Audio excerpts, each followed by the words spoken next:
Welcome to our assembly on Friday the 22nd of May 2020. We're frequently reminded that we're preparing children for jobs and roles in society in the future that currently do not exist. The rate of change in areas such as digital communication, artificial intelligence and robotics have revolutionised industries, and the current pandemic has made people rethink their working practices.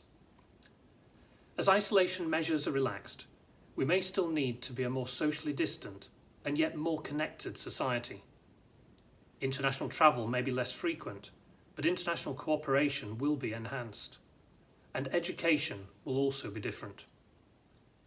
I've been impressed by the way Rishworth students have adapted to the demands of a more independent way of working, grateful for the support and encouragement that they've received from their families, and I give my thanks to teachers for the way in which they have challenged themselves to engage with new technology and rethink the way they teach and their students learn.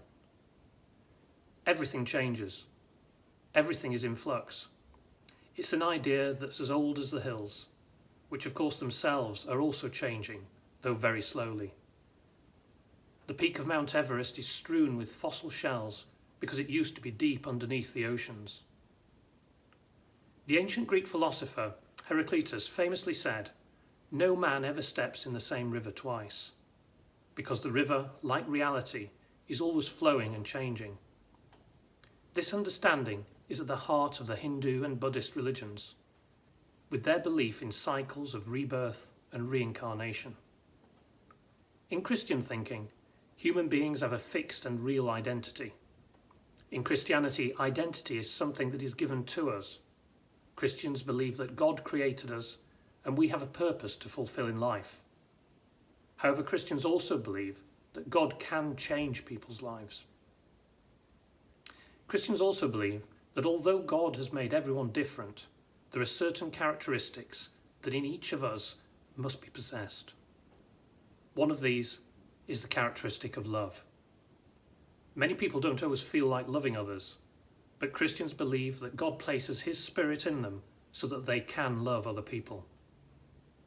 A famous Bible passage that speaks about love is found in St. Paul's first letter to the Corinthians, chapter 13. Love is patient, love is kind.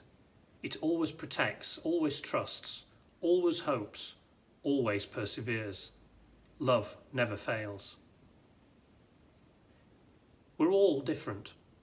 Our trajectories and ambitions may be as varied as the brightness of the stars in the sky, and yet we're all challenged at a human level to love unconditionally.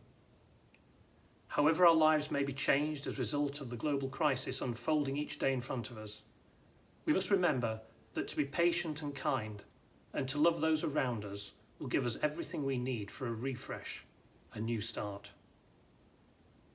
I conclude today with words written by John Keble 200 years ago. New every morning is the love, our wakening and uprising prove, through sleep and darkness safely brought, restored to life and power and thought.